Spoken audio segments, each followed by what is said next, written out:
Hai hai, selamat datang di channel Kacamata Bita. Kali ini saya akan menceritakan sebuah alur cerita dari drakor Like Shop. Bagaimana alur ceritanya? Let's go, kita saksikan bersama. Di suatu malam di depan toko lampu yang terang benderang, terlihat seorang wanita, dia bernama Lee Jiong, tengah memperhatikan ke dalam toko tersebut.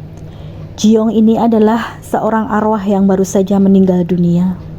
Dan toko lampu itu diceritakan sebagai tempat persinggahan para arwah menuju ke alam baka, persinggahan jiwa yang berada di antara hidup dan mati, serta manusia pun juga ada yang berkunjung ke sana. Di dalam terlihat penjaga toko lampu yang misterius itu menyadari bahwa ada yang memperhatikan tokonya. Penjaga itu bernama Jun Won Yong. Sesaat setelah itu, Jiong pergi dan menghilang di kegelapan. Sementara itu tampak seorang lelaki tengah tertidur di perjalanannya pulang kerja. Lelaki itu bernama Kim Yun Min. Setelah sadar dia telah sampai di halte tujuan, dia turun dan melihat seorang wanita berambut panjang sedang duduk di kursi halte sendirian. Wanita itu ya Lee Jiong tadi. Entah apa maksudnya dia berada di sana. Hari pertama, Yun Min hanya mengabaikannya. Hari kedua, dia menyapa wanita itu, dan wanita itu hanya berkata, "Apakah kau mengenalku?" Tentu saja Yun Min menjawab tidak. Dia juga mengabaikannya di hari kedua, walaupun dia merasa penasaran karena terdengar Jiong mengetuk-ngetuk kursi seakan-akan menarik perhatian Yun Min.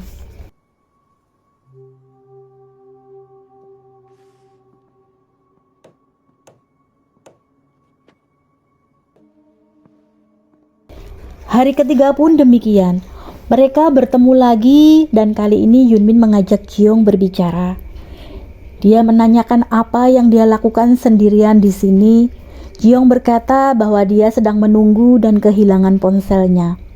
Yun Min menawarkan untuk menelpon menggunakan ponselnya, tapi tidak digubris oleh Jiong dan akhirnya dia pergi.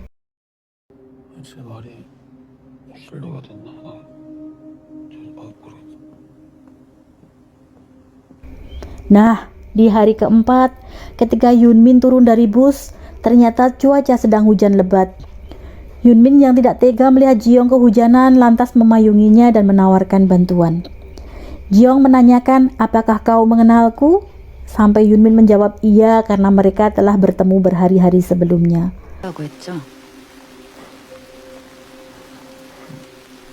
Lalu Jiong berkata bahwa dia ingin ikut ke rumah Yun Min saja.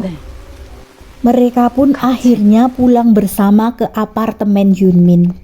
Jiong tampak menarik koper besar yang dia bawa sejak pertemuan pertama mereka.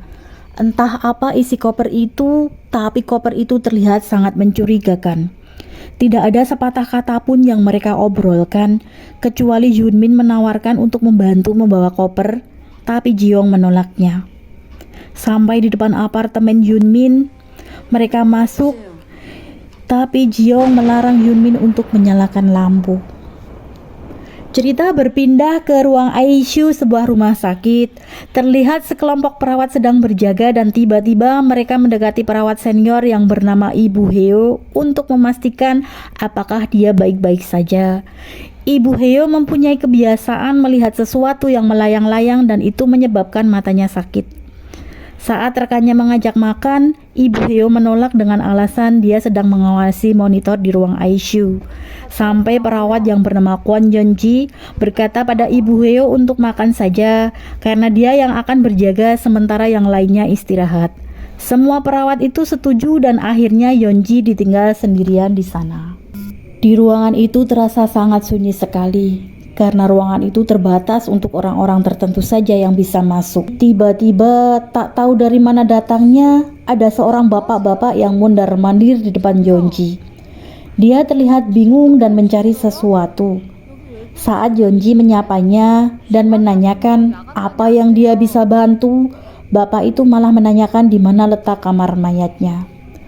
Belum sempat Yeonji menjawab bapak-bapak itu, tiba-tiba saja terdengar alarm tanda bahaya dari salah satu pasien ICU.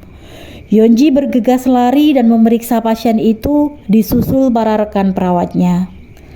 Mereka bersama-sama mengecek pasien dan ternyata selang bantu pernafasan pasien itu terlepas. Beruntung nyawanya masih bisa diselamatkan. Setelah keadaan tenang, Yonji mencari bapak-bapak tadi, tapi ternyata dia telah menghilang. Sementara itu, di sebuah kamar apartemen, seorang lelaki sedang meringkuk kedinginan. Dia juga terlihat sangat terganggu dengan suara lolongan anjing hingga dia ketakutan. Adegan berpindah ke toko lampu yang dijaga oleh Won-young. Dia kedatangan pembeli, seorang bapak-bapak berdasi yang ingin membeli lampu LED. Segera setelah dilayani, pembeli itu pun pergi. Won-young tampak menulis sesuatu di daftar misterius miliknya dan tiba-tiba dia kedatangan lagi tamu lainnya. Orang ini terlihat bingung melihat lampu-lampu di sana. Saat Won-young bertanya apakah ada yang dia butuhkan, orang itu pergi tanpa sepatah kata pun. Ada lagi pembeli wanita berambut pendek yang datang mencari lampu neon. Dia mengatakan bahwa toko lampu ini sangat mencolok di malam hari, tetapi tidak dia sadari ada ketika siang hari. Setelah wanita itu pergi, tampak seekor anjing pengganggu pria di apartemen tadi lewat di depan toko lampu itu. Tamu selanjutnya yang datang ke toko lampu adalah pria yang kedinginan tadi. Dia takjub melihat tempat itu begitu terang benderang. Saat dia akan memegang sebuah lampu, Won-young melarangnya. Laki-laki itu berkata bahwa dia sedang mencari anjing di sekitar sini. Karena Won-young tidak melihatnya, laki-laki itu pun segera pergi. Latar berpindah lagi di sebuah sekolah SMA yang beroperasi pada malam hari. Tidak seperti murid lainnya yang bergegas masuk ke dalam kelas, ada satu murid yang terlihat hanya mondar-mandir di depan sekolah itu. Tanpa seorang pun menyadarinya kecuali seorang murid bernama Yunju. Dia sedang duduk di dekat jendela dan melambaikan tangan kepada murid asing tersebut. Kelas malam pun dimulai. Guru mulai mengabsen satu persatu muridnya, tapi nama Yunju tidak disebut sampai akhir padahal dia ada di sana. Malam itu hujan lebat. Saat semua siswa fokus pada pelajarannya, tiba-tiba terdengar geledek menyambar. Hal itu membuat mereka kaget dan salah satu teman Yunju yang duduk di depannya berkata bahwa ada cerita seram di sekolahnya. Dia berkata bahwa ada murid sekolah yang tidak dikenal oleh siapapun di sekolah mereka. Murid itu tentu adalah murid yang tak kasat mata. Maka dari itu disediakan 2 bangku kosong di masing-masing kelas untuk mereka. Para murid itu seperti tidak menyadari bahwa Yunju juga ada di sana. Mereka asyik mengobrol bertiga tanpa mempedulikan adanya Yunju. Padahal Yunju mendengarkan cerita mereka dengan seksama. Itu seperti mereka hanya bercerita bertiga tanpa adanya Yunju, dan seakan-akan Yunju itu tidak terlihat. Kembali ke toko lampu. Kali ini Won-young kedatangan tamu wanita yang memakai sepatu hak tinggi berwarna merah. Dia juga tampak takjub melihat banyaknya lampu di toko itu. Saat dia akan menyentuh satu lampu, Won-young pun juga melarangnya. Wanita itu pun pergi dan terlihat putus asa meninggalkan toko itu. Sepulang sekolah, Yunju pulang dengan teman, tetapi seperti sebelumnya, mereka seperti tidak menganggap kehadiran Yunju di sana. Saat mereka berhenti di depan gang gelap tempat toko lampu tadi, mereka kembali menceritakan hal seram, lalu tiba-tiba lari pulang meninggalkan Yunju sendirian. Karena Yunju harus membelikan lampu pesanan ibunya di gang itu, dia pun ke sana sendirian. Yunju menyusuri gang gelap itu dengan perasaan takut karena dia merasa seperti sedang diikuti oleh seseorang. Hingga dia berlari dan sampailah dia di toko lampu. Ternyata Yunju ini sudah mengenal Won-young, si penjaga toko lampu. Yunju berkata dia seperti melihat hantu mengikutinya. Mereka berbincang dan menceritakan keluarga mereka. Yunju berkata bahwa kalung yang dia pakai saat ini adalah kalung pemberian ayahnya. Seperti biasa, Wonyoung memberikan permen kepada Yunju. Itu tampak seperti Yunju sudah sering makan permen di sana karena setiap bungkus permen yang dimakannya pasti akan dikumpulkan oleh Wonyoung.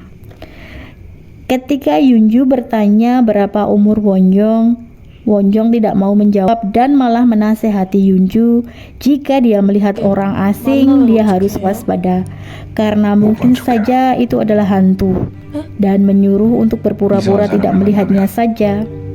Setelah memberikan nasihat, dia menyuruh Yunju untuk pulang karena telah larut. Sebelum pulang, Wonyoung memberikan senter kepada Yunju dan ternyata senter itu adalah senter yang bisa membedakan apakah orang yang ditemuinya benar-benar manusia atau bukan. Kembali ke awal cerita di dalam apartemen Yunmin yang tidak tega melihat Jiyoung kedinginan berinisiatif mengambilkan handuk untuknya. Setelah mengambil kembali handuk dari tangan Jiyoung, Yunmin sadar ada yang tidak beres dengannya. Kuku tangan Jiyoung ada di posisi terbalik. Kuku itulah yang menimbulkan suara seperti ketukan di kursi saat mereka bertemu beberapa hari yang lalu. Ketika dia melihat Jiyoung kembali, Jiyoung sedang membuka koper yang selalu dibawanya kemana-mana. Dan ternyata isi koper itu adalah alat-alat jahit dan gunting yang besar-besar.